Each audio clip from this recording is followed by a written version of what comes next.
All right, welcome back to another episode of Inbound and Down, the art and science of inbound marketing. I'm John Sasala, president of Maury Creative Studios. We have with us in the room Sage Levine, our producer. Hi. Hello, Sage. How are you today? Good. How are you? I'm very good. I'm especially jazzed because we have one of my favorite people on the line. Today joining us, we have Judson Burdon, who is the founder and president of Asphalt Kingdom. Judd, thanks very much for joining us. Thank you for having me. Excited. Yeah, absolutely. I'm actually surprised we haven't done this sooner. We've been recording Inbound and Down for quite a while. And last time you and I were on a call together, I was like, you know what? We always on our calls end up going down these crazy tangents. The conversations just take themselves wherever they feel like going. So I was like, you know what? We need to bring Judd on. So to clue everybody in, Judd is a client of Maury Creatives. He is an incredibly engaging, powerful, energetic man who has started a business called asphaltkingdom.com. When I was first introduced to this company, I was like, I never really thought about asphalt in this way. And as I learned more and more about what you guys do and the lives that you affect, I've just absolutely fallen in love with you. And I'm excited for us to explore kind of your path, like who you are, where you've come from, and how you've grown into this resource for so many people. So let's start with some of your background. Like, who are you? Where are you from? Tell us about yourself, Judd. Well, I'm originally from Canada, born and raised in Montreal. And I was always an interesting young lad, I guess I could say. I was bullied through primary school. People picked on me nonstop. My mother had a terrible sense of fashion.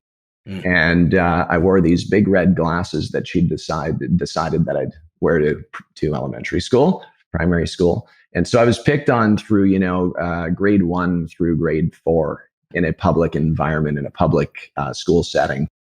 And in grade 4, my father had basically stepped in and said, hey, listen, we've got to make a change here. This guy's coming back home. He's, feeling down about himself, and he doesn't really have a circle and people surrounding him that truly are allowing him to thrive. I was doing terrible with my grades and basically switched to a private school setting in grade 5 and ripped off those glasses. Okay. Everybody was in the same uniform in private school. Decided that I'd gel my hair and put some mousse in it, kind of style myself up. And it was incredible how just changing the appearance of myself, not my personality, but the appearance of myself, dramatically changed the way that people perceived and looked at me. Mm-hmm. And so, as I went through private school, I became a very popular kid in school and thrived through athletics, got into hockey, freestyle wrestling. I guess the wrestling side of it had to do with my past, a little bit of that emotional footprint from the bullying. But come from a family that's divorced, 7 siblings, half step, you name it. We've got a big family, so we always had 2 Christmases, 2 birthdays. I had no idea. Very cool. Yeah, and then it came a point in time where I was graduating high school, and I had this dream of going out on my own. I didn't want to explore university. I wasn't a classroom styled student, we would say, or teen at that time. Thought I could go out and conquer the world. And so coming from a private school background, I'm sure it was not well received that you said, I want to kind of go out and just get into the world now. No. And, my family's filled with doctors, business people, and, education was always something that was so important. In grade 9, I actually ended up going to a boarding school, a sleepaway school. So I was at Stansted College in the Eastern Townships, played hockey there. And in grade 9, you're 14 years old, away from the family, and you get to see the family once per school year, really, during Christmas. And if you're lucky enough, you get to sneak away for the odd weekend. But I was, definitely brought up in a family that really was keen on education and continuing to university and really thriving through that. My uncle's head of cardiology at Stanford University. My father's a serial entrepreneur. My stepfather's merger and acquisition guy. So really, education was something so important. But I totally didn't want it. I have attention deficit disorder, whatever we want to call that. I love it. I absolutely love it. It's something that I find magical, and I don't want to subside with some kind of a pharmaceutical drug. I love to let it just rip. And so, I basically decided that I'd move out at 16 years old. I bought myself my very first car for $2,000. It was a Volkswagen Rabbit. And that was with birthday money I had saved up all through my youth from my grandparents, and bought this piece of junk that was falling apart with skirt kits and so on. But it looked great. It had a new speed suspension. I was kind of like that private school kid wearing the uniform going into, styling the hair. I was driving a Yeah. lime green Golf GTI that was a Rabbit GTI that was a decked out little car with a sound system, right? Well, it didn't take long for me to realize that at 16 years old, you don't just go out and conquer the world. It's not the way, not the way. Regardless how good looking your car is, you're not actually crushing it. 100%. So, I learned the hard way. I went through some tremendously difficult times. Moved out, couldn't pay rent. Met a girl at that time who just fantastic. She was my best friend, and we were young, 16 years old, in love, and we were pushing through that. But I ended up living in the back of my car, eating cans of ravioli for 99 cents a can from the grocery store. I had to pawn my snowboard. I had to do things that were not pushing me forward with momentum, but actually rewinding, going backwards to be able to survive. And that hardship put me through some extremely difficult family challenges with my mother and my stepfather. And they literally stopped communicating with me from the time I was 17, 18 years old for about a year. And it was the most challenging and difficult thing that I've ever gone through as it related to my parents. Being raised by two wonderful, beautiful people that are incredibly awesome, to then kind of digging a hole to the point myself where they had to teach me a lesson, so to speak. My parents were never physically abusive. They were never, coming from a place of darkness. They were always bright, positive people during my upbringing. This was a very challenging thing for my mother to cut me off, right? To not communicate.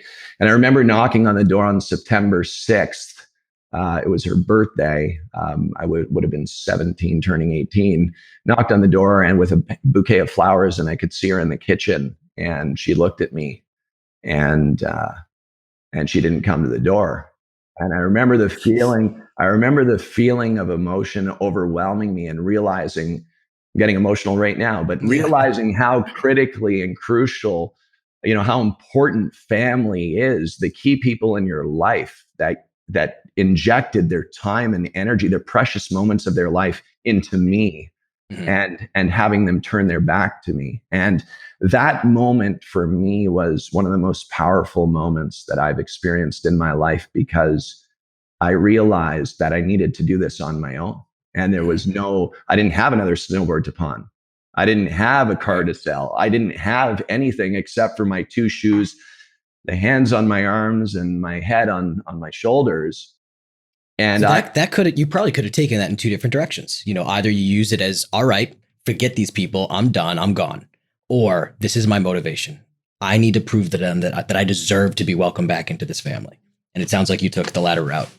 I did, and not only did I do that, but I was raised in a family where it wasn't just a quick apology and everything's forgiven. There was an amends that needed to be made. I had to work to earn the not the love, they'd love me regardless, but earn the respect of being able to be in their physical presence, to occupy the time in their life that's so precious. Mm-hmm.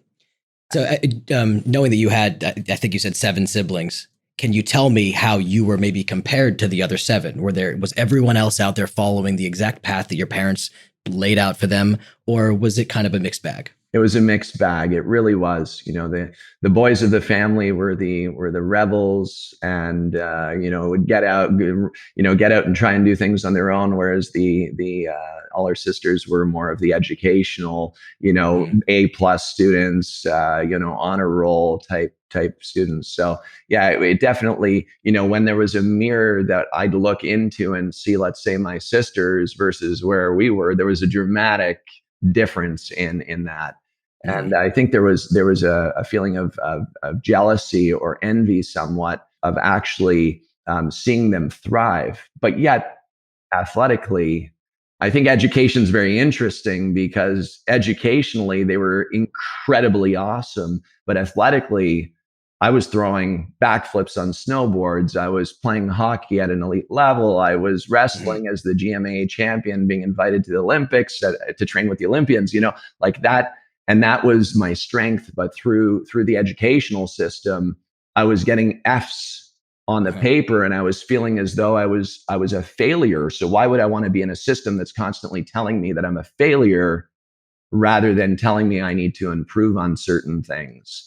Do you draw a direct line between the ADD or the ADHD and your inability to just hit those academic grades and succeed in that space? So in the space of 30 students, 35 students, I failed miserably.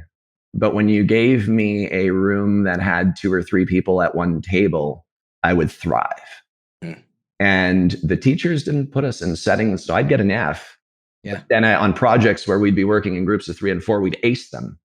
But I didn't go to a class for the whole school year that allowed me to thrive. I was in an environment that was actually, not providing me with the ability to spread my wings. And so, as time went on, I made an amends with mom, and I worked towards earning her respect back and her time. And the bond was so much more powerful after that. Like, we were always very close, but it was even more close. So do I regret going through that? Absolutely not. It was one of the most crucial foundation building steps that I went through in order to take the next steps of my life. And so, for speaking, I'm turning 18 now, and I'm with my girlfriend, and she gets pregnant, right? There are a lot of chapters to this story. Okay. You've made amends with your mother at this point? Made amends with my mother, total respect. I'm bringing her flowers, gifts, like just appreciating and being so grateful for the connection and the opportunity to be able to just sit and talk over a tea or a glass of water. Like that was just, I appreciated her time so much more because I didn't have it before that. And it was something that I missed tremendously, and I didn't want to ever lose for the rest of my life. Yeah. Going through divorce and stuff, mom was my best friend. I was the man of the house for many years until stepfather came in and took that place, right? So to speak. So, we could talk about all those pieces, and I can certainly get into the psychological aspects of all that, but that's for another time. 19 years old, turning 19, my girlfriend gets pregnant. And I'm 19 years old at this point, and I am working as an autistic aide in the elementary school board, working with autistic children, integrating them into classrooms. Okay. Which is pretty interesting. Yeah. So, and this is my stepsister who had provided me with the opportunity to be able to go in for the interview and kind of talk about the details that I'm talking about right now with the principal and the board. And they brought me on. I was 19 years old, going into the school system with no previous experience other than going through the bullying and all the different stages of this process, and just being transparent and honest with the board. And they brought me in Sunnydale Elementary School while a school year goes by, and I'm working with autistic children and go through the whole school year, realizing again how grateful and fortunate we should all feel to be able to be listening to this right now. And for those watching it, like just to be able to do what we're doing right now is such a gift.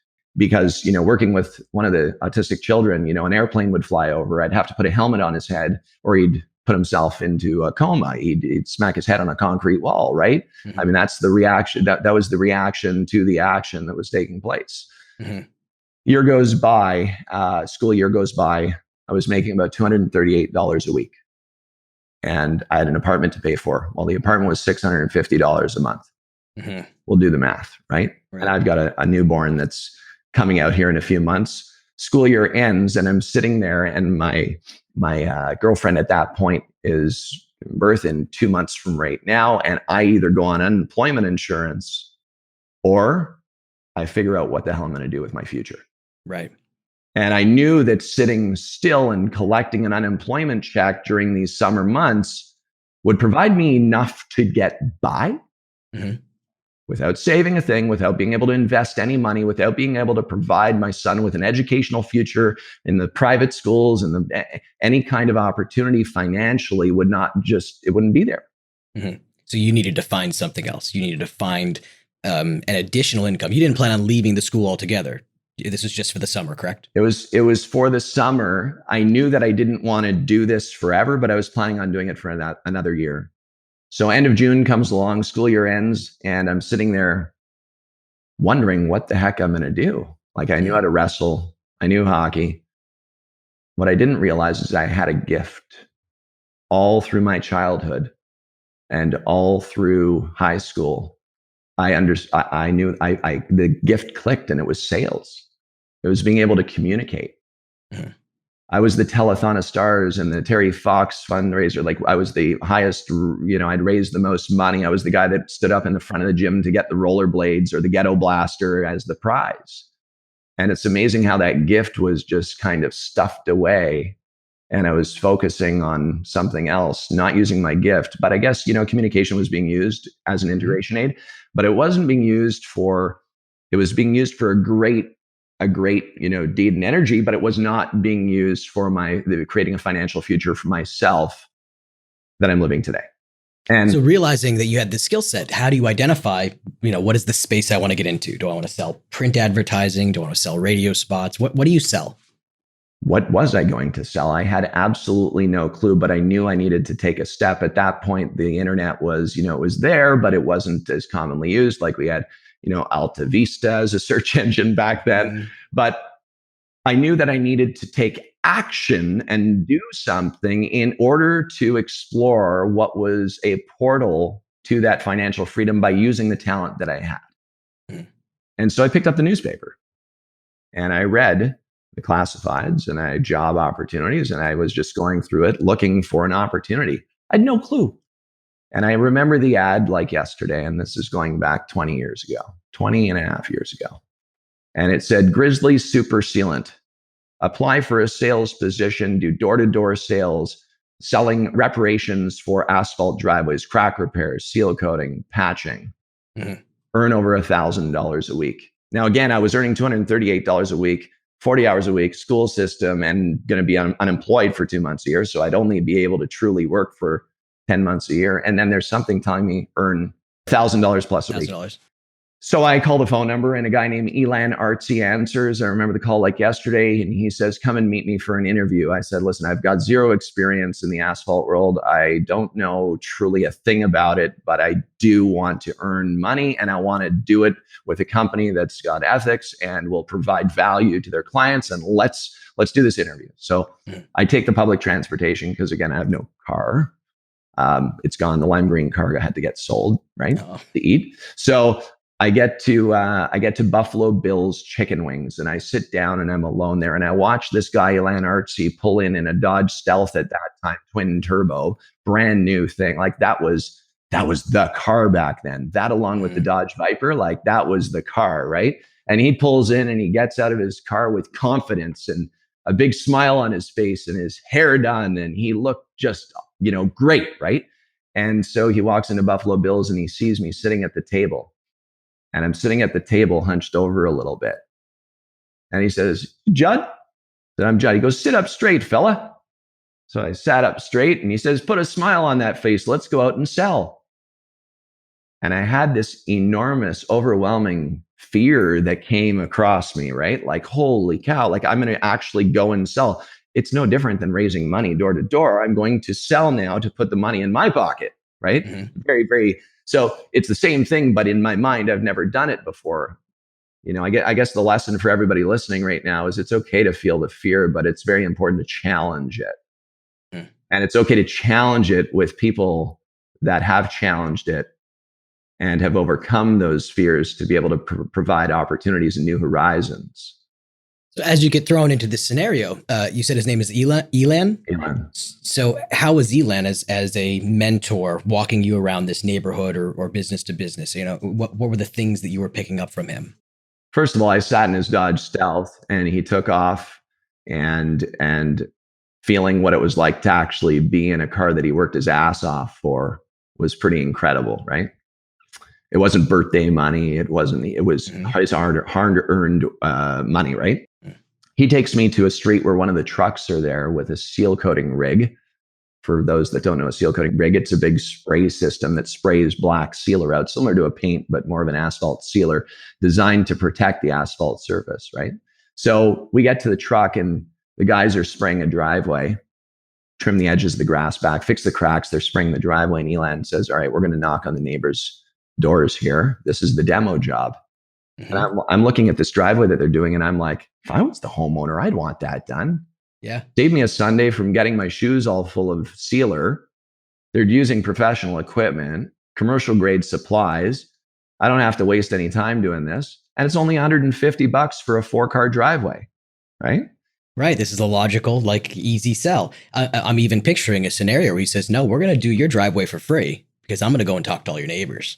Let me tell you, we did a lot of free driveways thereafter. But so we knock on the neighbor's front door, and Elan says, hey, standing here with a guy who's never sold asphalt maintenance in his life. Would you give him the opportunity to talk about what we're doing next door?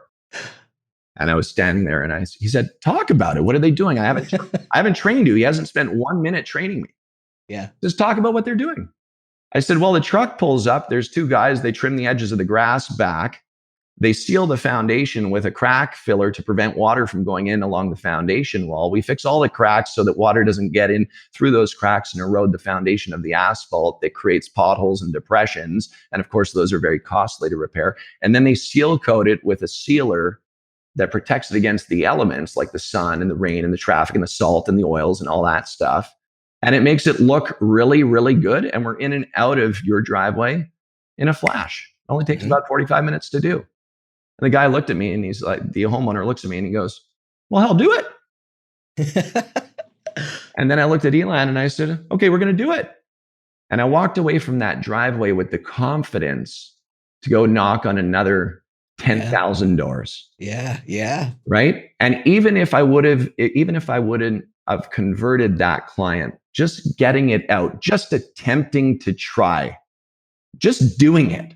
Mhm. Doing it, getting out of that comfort zone and feeling what it was, feeling what truly it was to actually spit this out and to adjust and to do it again was something very powerful.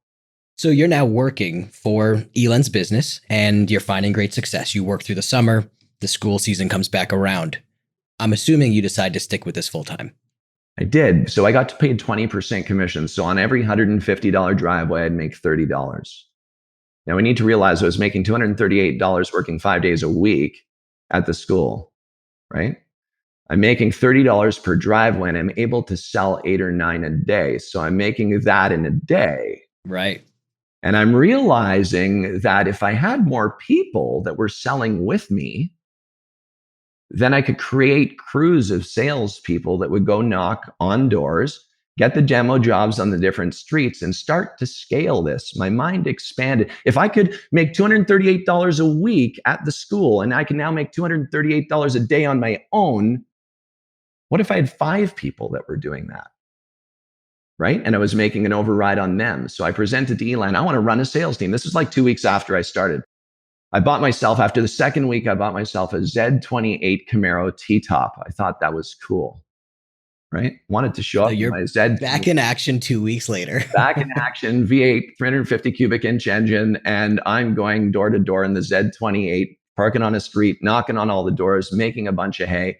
I end up getting the sales team, 3 or 4 guys that we ended up having.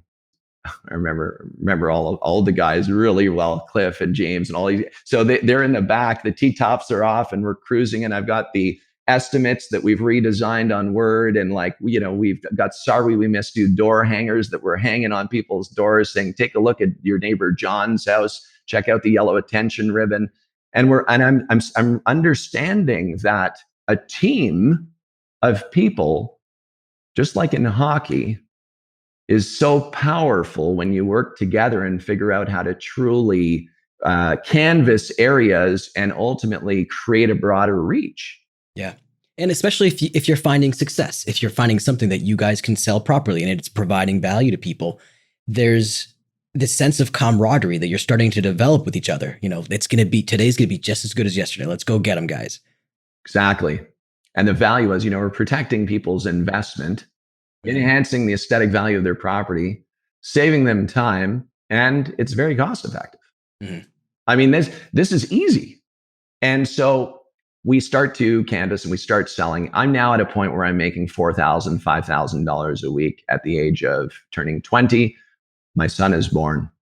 He's actually downstairs right now. He's 20, Oh, yeah. 20 years old, works in the asphalt business. Imagine that. Awesome. We'll get there. So rocking and rolling. And I reach a certain point where I believe that I can do more than just run a sales team. I wanted to become a partner. This is 2.5 months after starting with them. 2.5 months goes by and I'm delivering enough value to them. And I feel, I'm a young guy, energetic, fully ready to go. I'm scaling their sales. They're adding new trucks because the sales team I'm building. And 2.5 months later, I remember, and I hope Elan Garzon and Elan Artsy, who are the two partners of Grizzly, I'm going to share this with them. But I remember sitting down with them at the desk in their office at the Grizzly Super Sealant headquarters. They had a huge snow removal business as well, 45 tractors. And I sat down at the table, this young guy, confidence, and I was like the guy that got out of the Dodge Stealth to come and interview myself. I had that confidence, that level of confidence. I had the money rolling in. I knew I was closing deals. I was providing value. And it all came from, remember, let's back up. It came from that picking up the paper and reading an ad, right? And taking the action to call. So I sit down at the table with them and I say, guys, I want to be the third partner. They looked at me like I was crazy. Who is this kid? My grandfather always told me it was the crazy people that change the world. And I said to them, if you're not wanting to bring me on as a partner, respect you and appreciate everything you've done for me, but I want to do something more than I'm doing now, and I'm ready. I'm ready to do it. Was I fully ready? No. Are you ever fully ready? No. Sometimes you fall, sometimes you fail, sometimes you get back, you get back up and you keep going. You put the past behind, you learn from it, you keep going. If you fail, you curl up in a ball for a little while and then you step up, stand up and go. Elan and Artsy basically said no. I said, guys, thank you for the opportunity. I'm resigning and I'm moving on. Literally walked out of their office. Some people called me crazy for doing that and called me, a variety of different things for just making that decision on the spot. How could you do that when they're the ones that taught you how to do this? Nobody owns me. I own myself. And I wanted nothing other than to build a team and create a future for my family that was very different than living in the back of my Rabbit GTI eating cans of ravioli. I never wanted to do that again. So in those 2 months though, you lost that fear of like, I've got nothing in front of me. And because for you to make this move and say that I'm going to walk away and I'm going to go start my own business, or I'm going to go and try something on my own, that is forgetting what it was like to be sitting eating out of a can. And, it's a bold move, especially when you have a new baby there. So tell me, the next day, what happens? So they didn't provide any information to any of the sales crews or any of the operators relating to the equipment and the supply. They were very, very confidential in that because, of course, they're protecting, themselves from somebody like me who sees a tremendous opportunity here and can go ahead and build this on my own. And I believe do a better job than I truly believe that I could do a better job at it. So they were kind of right to not be sharing that information with every salesperson who could then potentially go and start their own company. And whereas you felt like you did fully understand, they gave you the knowledge of the equipment and the processes and like what the margins are. Like you had a good look at what their business model was. Didn't know the cost that they were paying per gallon per liter. I had no clue of their costs. I didn't know their suppliers. What I did know was that I was getting a 20% commission for all my own sales and a 10% override on the salespeople that I was managing. I didn't know what they were paying their laborers. I didn't have a clue of their financials at that point. Not even a clue. I would have loved to, but I was not in, when I asked to be a part of that, they said no. And so I was going to go do this. And so I left there and I had no clue where to go get a seal coating spray system, crack repair machines. And back then the internet still wasn't there. You Google search asphalt seal coating equipment or seal coating equipment back then, you couldn't find anything. Nothing. Yeah, I'm sure. Isn't that interesting, right? Yeah. Isn't that interesting? That's for later in the story here, but that's interesting, right? So I couldn't find anything. And so I went to Canadian Tire, a hardware store like a Home Depot or Lowe's, and I walked in and I knew that they would provide sealer and, paint rollers and brushes and so on for homeowners to be able to do this stuff on their own. I knew that homeowners were doing this because I was selling door to door, and a lot of homeowners would say, "Nah, I prefer to just do it." Or, "Yeah, I still have those buckets in my garage from last year. I never used them." So I went into Canadian Tire and I literally bought a pallet of sealer, and I bought paint rollers and brushes to be able to take that, load it in the back trunk of the Z28 Camaro, and then drive that car with the supplies to a demo job in the middle of the street, do it for free because I needed to knock on the neighbors' doors to show them the demo job. The process was identical. It's just that I had a roller and a bucket, not a big truck with a spray system, right? I provided the value. And guess what the homeowner said to me? They said, "Do it." Yeah. Take a guess how much our cost was on the material to do that driveway. $18 to do it. It was a $150 job. It took me an hour and a half to do. So now I'm not making $30 per driveway. I'm making $120 more or less dollars a driveway clear, and I'm able to do 5 a day. That's one person. And it was my entry into the seal coat world. Shortly after about 4 or 5 days, we added more people to the business to sell door to door. Cliff and James. And I'm sure better equipment over time and starting to scale up. So that's exactly what happened is, again, grew the team. Cliff and James came from Grizzly. They came with me. We ended up growing it. Really? Ended up really building it into something incredible. I mean, we grew it to something where we were the biggest asphalt maintenance company in all of Montreal and the greater area, right? We Grizzly Super Sealant had 5 trucks on the road. We ended up with 8 trucks on the road with C30 dump trucks and spreaders. And I'm now 22 years old with a real business, 48 employees. We had an office with a yard space. I'm kind of fast forwarding here to kind of just say, it all started with picking up that newspaper, right? Taking the action to get a reaction. The reaction, I didn't know exactly what it was going to be, but it molded and took shape. And I stayed dedicated and determined and big-headed in the sense of going after the dreams to spread my wings and create the freedom for my family that I always wanted to provide them with.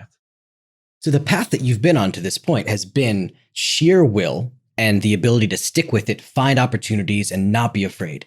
But this is all in real life. This is pounding the streets. This is going out and building a business that could have been the end of the story. Yes, you grew into a large, very successful business, but that's not where you stopped. At what point did the internet, did your website, did your e-commerce portion come in and now continue your exceptional growth? What happened was, my son Justin was born, and being in the paving world, in the asphalt world, you work very long hours, especially as a business owner. You've got staff, you've got payroll, you've got managers, you've got equipment, you've got insurance, you've got all these different pieces that make up your company, right? You've got the nucleus, which is your company, and all these pods that survive around it that are all attached to that nucleus. Well, I'd leave, the house at 5:30 in the morning, go to the yard, have coffee with the guys, do some culture build up together, some team spirited stuff to get everybody pumped up, do inspections, have the managers give us the inspection reports back to make sure trucks are ready to go on the road, fully supplied and ready to go lay the black gold, as we call it. And it came a point in time where that 5:30 till 10:30 at night, coming home to a dinner that's in the microwave with a plastic top on it. At 22 years old, I started realizing that I could very easily be 60 years old and miss my children growing up and experiencing what it's like to also live outside of a hamster wheel. And I remember the walk with my father. My father had come over and he said, Judd, I want to talk to you about something. And I said, well, what is it? And he said, do you want to be able to live anywhere in the world? Do you want to be able to do the things that you truly love doing? Do you want to be able to explore multiple opportunities and being able to grow multiple businesses and really, really, really do something that will allow your soul to be free? I was always a free soul. I always wanted to, be out in the woods. I wanted to fish. I wanted to do things that were outside of that hamster wheel. But I was now in a hamster wheel, providing my my family with the future, the financial future that I was dreaming of. But it was interesting how the mindset changed to now taking the perspective of freedom being financial. Not related to your ownership in a company or finances. I had the finances. I bought my first house. I had 2 trucks. We had a cottage that we rented every summer. We had all that, but I didn't have the freedom. My wife, at that time, my girlfriend, who was soon becoming my wife, she used to go up with her mother and spend time at the cottage while I was out working and grinding. Mm. And so that mindset, that change of actually understanding that financial freedom is incredibly awesome, but spiritual freedom is also so incredibly important and powerful. It's even more powerful than financial, in my opinion. I think you said before that your father was an entrepreneur, like Was. lifelong, a man who was starting businesses and finding success. It's one thing for him to say to you, like, do you want to live anywhere? Do you want to have time for your family? And it's another for him to tell you how, because the business that you've built could potentially start to fall apart if you aren't as involved.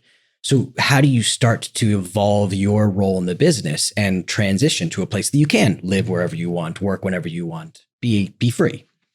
It's called putting your balls on the line and actually just putting the company up for sale and finding a buyer for the company, selling the company, and then making a move to the Caribbean to inject myself into the environment that truly was the freedom from a spiritual perspective, which is exactly what I wanted.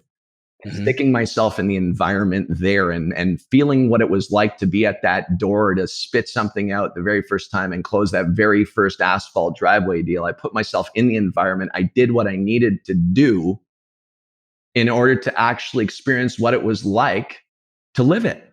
Mm-hmm. I just did it.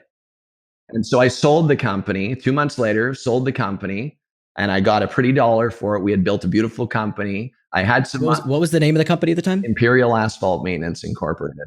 From start to sale, how long were you running that company? 3 years. I was 23 when I moved to the Caribbean. So I didn't necessarily say I was moving, but I decided I was getting on an airplane with my son and my wife and arrived down to the Caribbean, to the beautiful island of Anguilla, which is just north of St. Martin. It's in the heart of the Caribbean. Most beautiful island you could ever imagine. Which is where you're calling in from here today. I'm looking at St. Martin right here. I'm in a condo attached to our villa right now because the children are downstairs. I have 3 boys, a 2-year-old, a 5-year-old, and my 20-year-old, but they're running around having fun, and I wanted the quiet space. But this is precisely, everybody listening right now, the tip that I'm going to give you is this. You can dream as much as you want to dream. You can dream all night, you can dream all day. But until you actually put yourself in the setting of which you dream, you have zero opportunity of actually experiencing what it's like to live your dream. Mm-hmm. It's impossible. So, and think about how powerful that is, right? Though. So I want to be free, living in the most beautiful place in the world, being able to travel the Caribbean, love water sports, love fishing, love the sun, beach life. I love palm trees blowing over my head with coconut water and sipping coconut water anytime I want. Mm-hmm. I stuck myself there. And you want to know something? A lot of people have stuck themselves here that I've met after I arrived here who didn't sell a company, mm-hmm. that didn't have much money. Right. But they knew that they wanted to be in this environment and begin networking with people to create an opportunity. I'm not saying the Caribbean's for everybody. I'm just saying, get uncomfortable. Go after your dreams, shoot for them, So came down here to Anguilla, arrived here. That was 17 and a half years ago. And I sat down here on the beach for a while and learned how to kiteboard. Kite surfing is a pretty awesome sport. It was, we don't have snowboarding down in the Caribbean. So kiteboarding was something I really wanted to pick up. I'm really active. I can't just be the guy sitting around on the beach. Long story short is, it was kind of like the summer vacation off school. I didn't want to just sit here collecting interest on my money. And I knew that as a young guy, 23 years old, I had so much opportunity that laid ahead. If I built one company, I could build another. I had the confidence to knock on more doors after that one door. I had built a company. I had the confidence to build another one. But which one? I didn't know. But I knew that I wanted to get involved with the internet world. Dad, at that point said, the internet's up and coming. Learn the internet, learn the internet. At that time, I had an AOL email, right? Knew nothing about the internet whatsoever. If you asked me, I knew that there was a search engine that I used, Alta Vista. I think there was one called InfoSeek as well, and AOL. Well, let me tell you, Dad says you got to build a website. And I said, well, build a website. I don't know how to code. I don't know how to build, write this HTML jibber jabber that people talk about. And he said, you don't need to know any of that. You just need to be able to get plugged into the right thing, to be able to have the templates and tools to be able to actually build a website that requires zero coding experience. In my mind, I had the fear, the blockage instantly of thinking I could not do it. Mm-hmm. And so I found a platform called Site Build It. And Site Build It provided me with the ability to be able to explore and research through keywords, determine essentially what was an opportunity that laid ahead for me. So you knew you wanted a website. You weren't sure for what yet, but you knew that you needed to be online in some way, shape, or form. Yeah, I mean, I'm in the Caribbean. What am I going to do? Asphalt I was done with. I didn't want to be that guy going home at 10:30 to that dinner in the microwave. I wanted to do something where I could be at home with my family and see my bank account fill up. Mm-hmm. And I'm hearing this craze about the website, the e-commerce world, and I'm saying, is this possible? So how long did it take for you to come back to the Asphalt world just now in the online capacity? It's an incredibly interesting situation. So iPods, Apple was just putting out their first iPod, like nanos and stuff, like you remember. And so they had put them out at that time, and it was the biggest craze. And like everybody was all about the iPods and, music and digital and like no CDs. And it was so huge and popular. And I was like, yeah, I want to build a website that's going to sell iPods, along with another million other people that wanted to do the same thing that very day. It wasn't a niche. It wasn't something that truly had opportunity as it related to something that didn't have competition. Competition everywhere. And Site Build It, basically through the action guide, tells me this. I'm reading it, a little cowboy icon moving through it, and it says, write down 5 different things that are of interest to you. Body of knowledge, a hobby. What are you passionate about? What do you truly know? Asphalt. So I typed in asphalt into the keyword research tool, and it spits out, at that time, remember this is 17 and a half years ago, so anybody looking to build a maintenance equipment site right now probably would have some competition, and we're now dominating it. But so the keyword research tool basically told me that there was tremendous opportunity in this niche, not iPods, but a niche, right? And so all these keywords, and I'm seeing asphalt seal coating, I'm seeing all these different words, and I'm saying, okay, well, what now? Start writing content. Sit there, get uncomfortable. I sucked at school, but in environments that were very small, 2-3 people, I was able to really thrive. So I sat there and I recorded I was great at sales. So I recorded through a little audio recorder, I recorded me speaking about each keyword. Asphalt seal coating. Asphalt seal coating is something you do to protect your asphalt asset in order to make your parking lot resistant to oil, gasoline, salt, blah, blah, blah, blah. And I'm speaking to this thing as an informational output that's coming out of my noggin based upon an experience that I had that I was very successful with. And so I wrote that content and I sat there and I grinded for a year, not 1 day, not 2 days, not 3 days, 1 year. Writing content, answering questions, writing about what you know.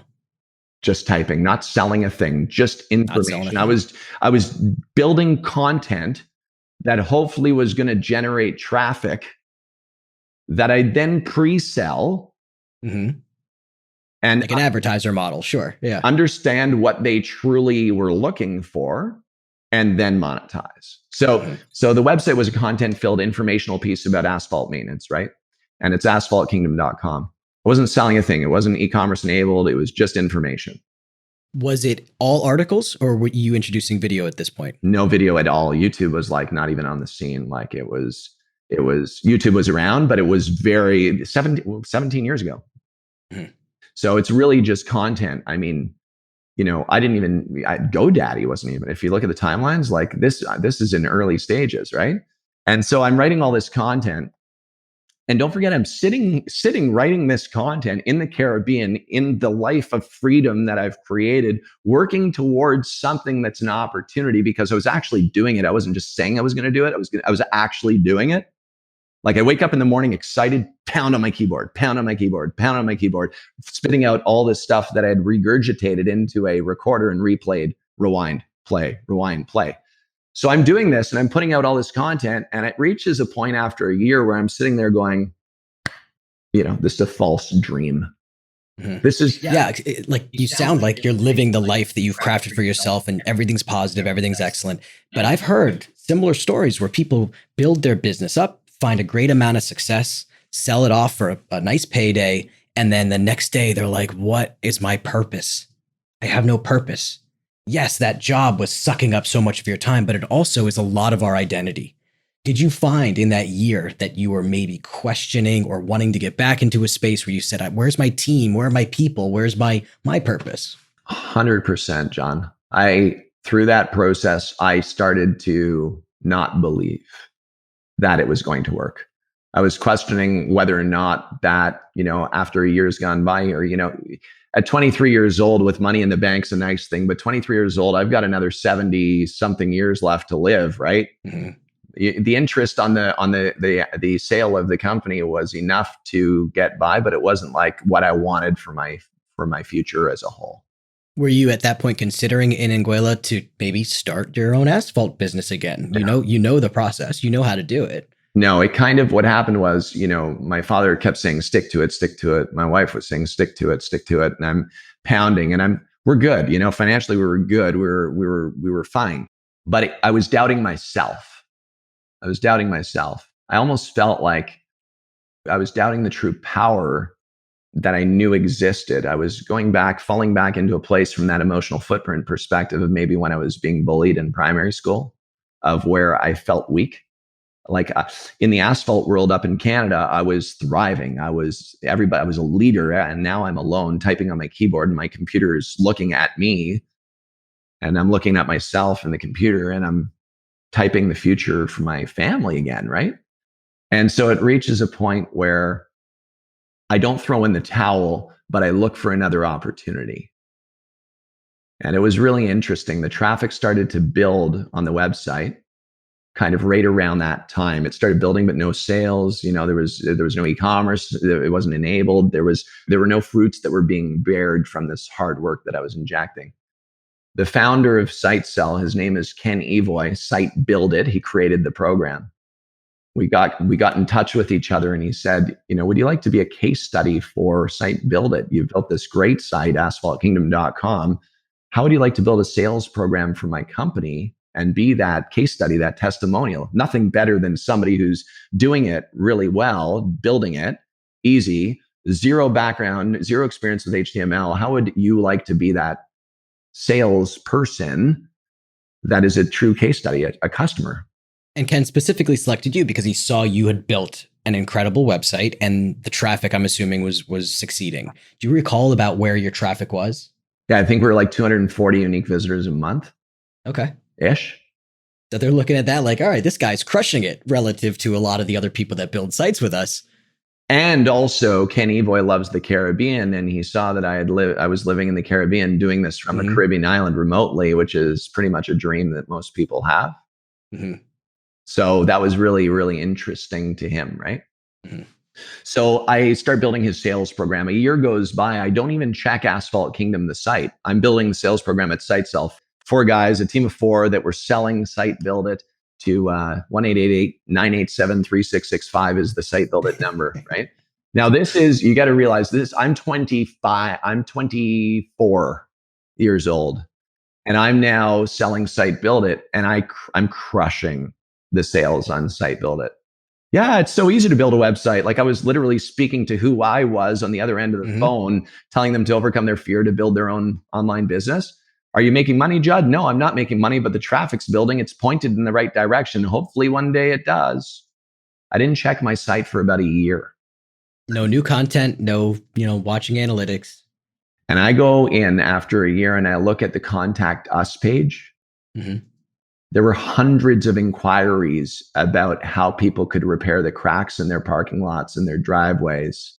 There was the last lead. I'm like looking at these leads and I'm sitting there holding my hands on my head, shaking that I had ignored this golden egg that has formed, and it's like it's a gold mine, right? People are telling me what they want to buy, and I'm sitting there looking at this list in Form Build It, inside Site Build It, of this list of people asking these things. The last lead was a general from the U.S. Armed Forces in Bishkek, Kyrgyzstan, asking for a quotation on container loads of rubber crack filler.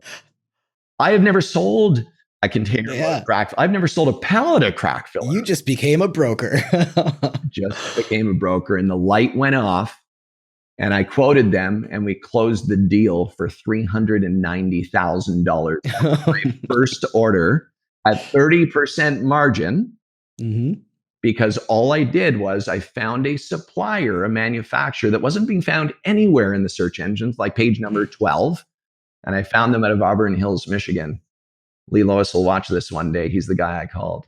But that crack fill order was so easy. All I did was call the supplier up. I said, hey, listen, we've got a buyer. Let me get the numbers from you from a wholesale perspective. Let me do my markup, and let me have you drop ship all this stuff to a port in Miami, and they'll arrange the shipping overseas. It was the easiest transaction in my life, all from our beach house in the Caribbean. And I started contacting the other people on the contact us list, and I'm sourcing this stuff based upon each inquiry that's come in through the contact us page. And I'm like, this contact us page is just all these submissions are telling me what my store needs to look like on asphaltkingdom.com. Right. What products we need. Yeah. And thus the e-commerce portion, the supply side of your life begins. So this is very important to get into the next evolution, the becoming a platform. Not only are people finding you because you're answering their questions and because they need to find products, but you then start putting in addition to articles, videos, teaching people not just how to use your products, but how to start a business, how to start an asphalt business, how to sell asphalt, how to go. You have videos that show people how to go door to door and what to say. You have downloads on your website that are marketing materials to help them start their own business. This is where you've evolved into something that's so much more than just a transactional website. You're changing lives. Just a quick little background on me. The high school that I came from, most of the guys that I ran with didn't graduate high school, let alone college, and found themselves working maybe in the construction industry. I never would have thought about asphalt as a means to make money. And I even look at construction like that is hard, backbreaking work that you're going to work until you're 65 years old. And, it's really honest, hardworking work. There are people that feel like they're not in control of their lives when they work in certain industries like that. Or even you told me a story recently about teachers. I'm going to actually let you tell that story. But just quickly, learning people who are in the construction world who can find you as a resource, purchase equipment from you, digest the training that you give, and start a business. Next thing you know, not only are they making money for themselves, but now they're hiring people and they're growing their own little enterprises, and they're getting out to a place where they feel like they're in control of their destiny and they don't have to be reliant on somebody else finding them work. Like this, that to me is saving lives. Can you tell me a bit about the story you were talking about with the teachers? You had 2 teachers that were living in a house. Yeah, I'll tell you about that. I do want to say though that, as you're going through this process, one of the things that, I can only say with the YouTube videos and all the things that we put out, it's because I wish they were there. I'm doing what I wish I had. When I was being bullied through elementary school, I wish that there was somebody there to help me. You know what I mean? No different than now. I'm putting out YouTube videos and we're putting out this content, not because we want to make a whole slew of money off that. Of course, it's great to be financially rewarded, but we want to give people truly the opportunity to be able to stand on that edge and to really know that they have the team the circle, the support, the knowledge, the content, the detailed plan, the blueprint to be able to spread their wings, smile, look up at the environment that they're about to literally fly into, have the confidence, have the trust, have the ability to truly believe in themselves before they jump in. And I needed people. It wasn't I want. I needed to deliver that because I knew what it was like to not have it. And I needed to help these people. And we don't just help people in the asphalt world, but we help people elsewhere now too. But I mean, the teachers. Last year in February, I was at the National Pavement Expo in Nashville. We're now a big social media influencer in the paving industry. We're the most known brand from an asphalt maintenance perspective globally. And it's so exciting that that's happened through such an organic fashion. It's just beautiful. And when I was at the National Pavement Expo, I was sitting at a booth speaking with Mark McLeod, the president of Maintenance Inc. And we're sitting there, and Mark and I just get along great, phenomenal guy. He's one of our drop shippers. And I'm sitting there on a stool, and I see this lady peek around his booth, and she looks at me and she points, and she's with her husband. And she looks around and she waves, and she sneaks back behind, and she's, they're in their mid 40s, right? And she goes, "Are you Mr. Judd?" I said, "Yeah, Mr. Judd, but you just call me Judd, please." She goes, "Can we speak with you for one moment?" With the Mississippi accent, and just beautiful people. And they both walked up to me and her and her husband, and they said, "Can we tell you a story?" And I could see the tears in their eyes. And I was wondering, like, oh boy, did we sell them a piece of equipment that failed, or like did something, right? And I could see the emotion in them changing from or me, perceiving it as something that may have not been, to immediately seeing them and realizing that there was this frequency of love amongst us. And what happened was, the next things that they told me were the most powerful things that I've heard since I've been building Asphalt Kingdom for the last 16 years, and it was this: "Mr. Judd, we were teachers, and we had got a big bank loan, and we, had a mortgage that we shouldn't have been given. Our teaching salaries were not enough to cover our mortgage, and we were going backwards, and we were going to lose our home. We were going to lose our cars and our children. We have 3 children, and we were having a real tough time." And it immediately brought me back to eating the cans of ravioli in the back of that Volkswagen Rabbit. And I reflected on that as she was saying it, and I knew where she was coming from, and I felt it.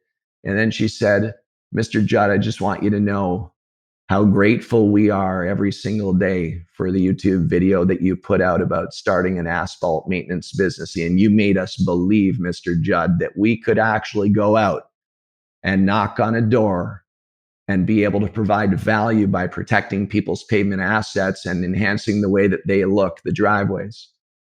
And you made us believe, and we bought the equipment from your company, a business package for $6,000. It was our last line of credit.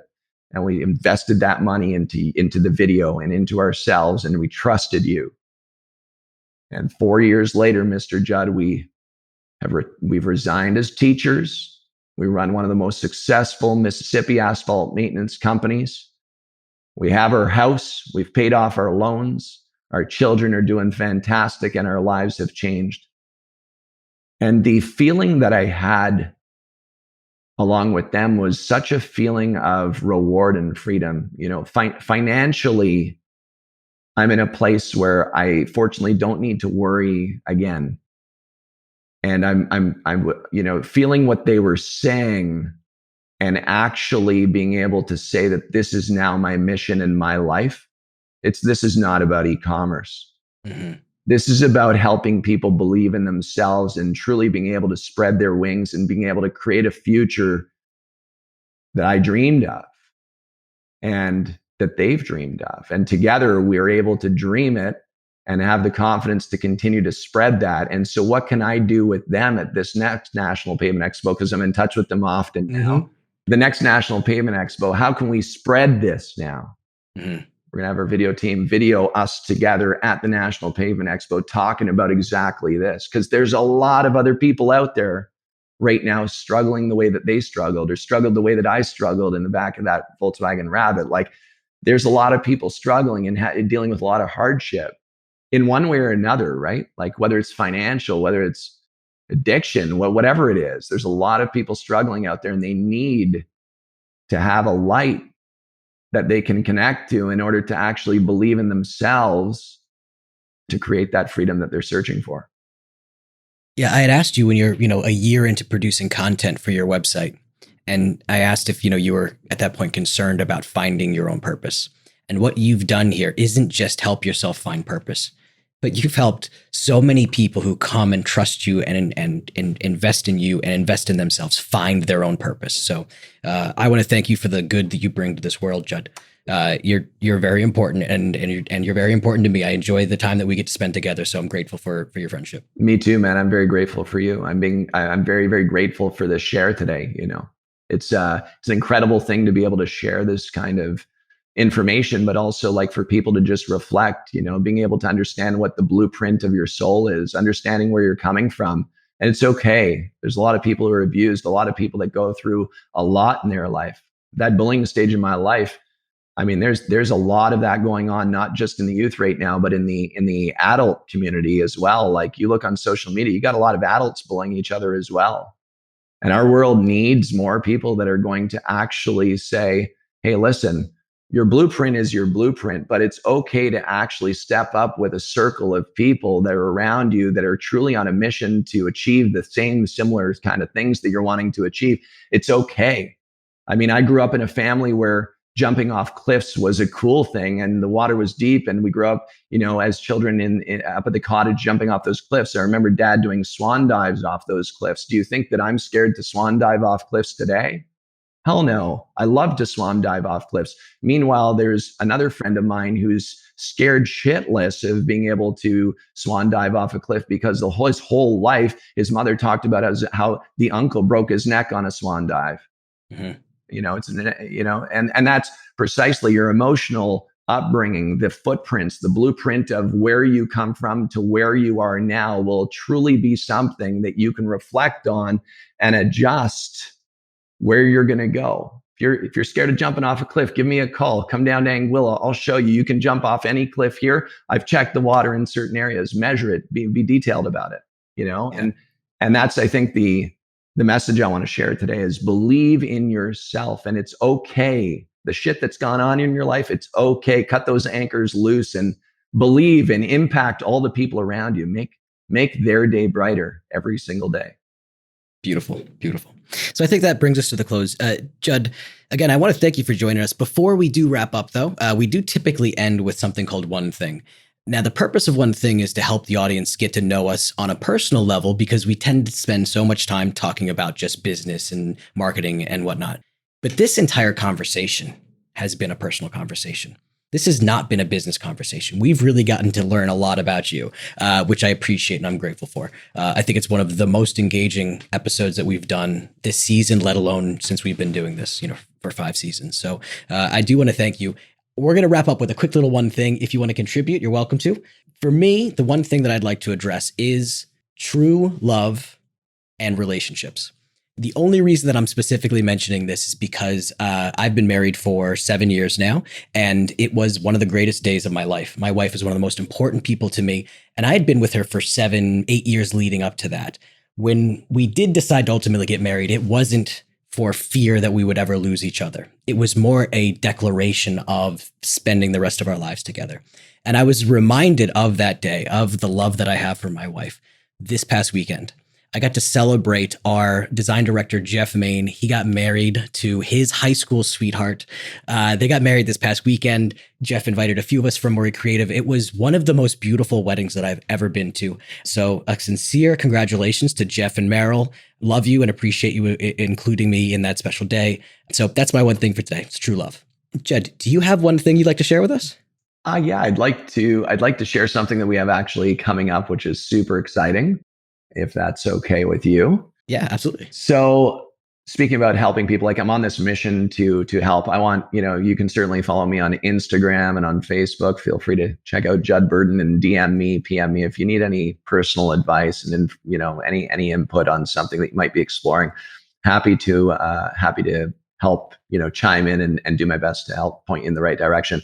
But we have a really cool thing, being able to be in this environment obviously provided me with the ability to believe that dreams do come true, right? This is what I'm living right now is something that I wake up grateful for every single day. So what I wanted to do was share this environment with a group of people, all while searching and basically digging into people's upbringings and where they come from and their emotional footprints and their blueprints, and being able to bring them to this environment that's really an environment of our dreams. We've rented Santosha Villa Estate and Long Bay Villas. You can check out Goal, GOALDIGGER, retreat.com, goaldiggerretreat.com, and check out the villas there. We've got a promo video up and stuff. We're sold out, but are you? Yeah, we're sold out. We sold out in 48 hours. But basically what we're doing is we're taking 25 people. They're flying to St. Martin. We have a private luxury yacht picking them up in St. Martin at the port. They come across the channel, arrive into Anguilla.